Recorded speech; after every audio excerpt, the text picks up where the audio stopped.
सबसे पहला टॉपिक जो आज हम डिस्कस करने वाले हैं वो है सेल। सेल क्या है?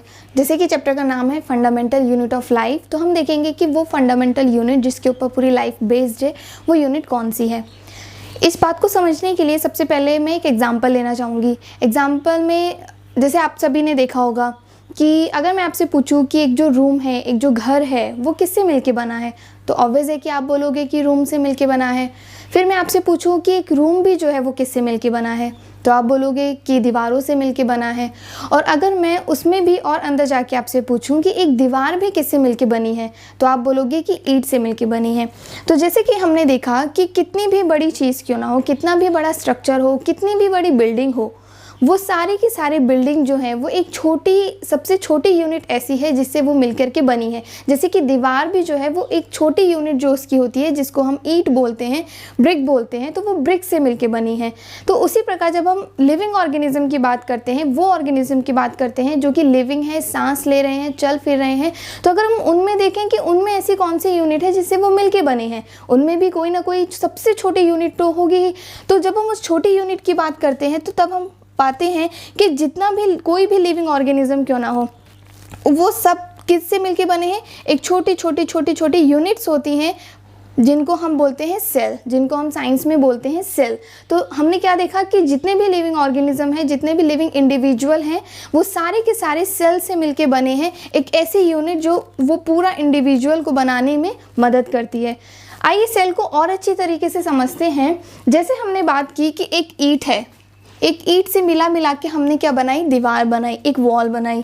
अगर उसी वॉल को मैं चारों तरफ से खड़ा कर दूं, 4 वॉल इकट्ठा कर दूं, तो मेरे पास एक कमरा बन जाएगा। और यदि मैं उन्हीं कमरों को 2-3 कमरों को या फिर एक ही कमरे को 2 कमरों को अगर मैं मिला दूं, तो हमारे पास क्या बन जाता है? पूरा का पूरा घर बन जाता है जिसमें हम रह पाते हैं। हम एक ब्रिक में नहीं रह सकते, हम एक ईंट में नहीं रह सकते, हम एक दीवार में नहीं रह सकते। तो जब ये सारी चीज़ें मिलकर के क्या एक स्ट्रक्चर बनाती हैं जिसको हम बोलते हैं घर, एक हाउस जिसमें हम रहते हैं। उसी टाइप से जब लिविंग ऑर्गेनिज्म की बात करते हैं तो लिविंग ऑर्गेनिज्म में एक यूनिट होती है सेल। वो सेल जब कंबाइन होती है तो वो क्या फॉर्म करती है? टिश्यूज़ फॉर्म करती है। और जब टिश्यूज़, कई सारे टिश्यूज़ आपस में मिल जाते हैं तो एक ऐसे स्ट्रक्चर फॉर्म करते हैं जिनको हम ऑर्गन्स बोलते हैं, अंग बोलते हैं। और जब कई सारे ऑर्गन जो है वो कंबाइन होते हैं तो क्या हमारे पास मिलता है? ऑर्गन सिस्टम्स मिलता है। जैसे कि आपने सुना होगा digestive system, respiratory system, excretory system, तो ये सारी चीज़ें क्या हैं? ये ऑर्गन सिस्टम्स हैं।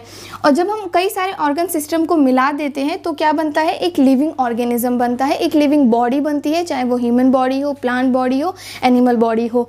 तो हम देखते हैं कि एक सेल जो है, अगर हम सेल को मैं डिफाइन करूं कि एक सेल की डेफिनेशन क्या होगी, तो सेल की डेफिनेशन को हम 3 पार्ट्स में डिवाइड कर सकते हैं। सबसे पहला पार्ट क्या है कि जो सेल है वो एक फंडामेंटल यूनिट है। फंडामेंटल यूनिट का यहाँ पे मेरा क्या मतलब है? फंडामेंटल वर्ड का मतलब ही होता है कि एक ऐसी चीज़, बेसिक चीज़, जो कि बहुत ही बेसिक है और जिसको हम और ज़्यादा डिवाइड नहीं कर सकते, जो कि इनडिविजिबल है और जिसका एग्जिस्टेंस कैसा है? जिसका एग्जिस्टेंस इंडिपेंडेंट है, मतलब कि वो स्वयं कैपेबल है, खुद से कैपेबल है एक लिविंग सर्वाइवल के लिए, खुद से जीने के लिए।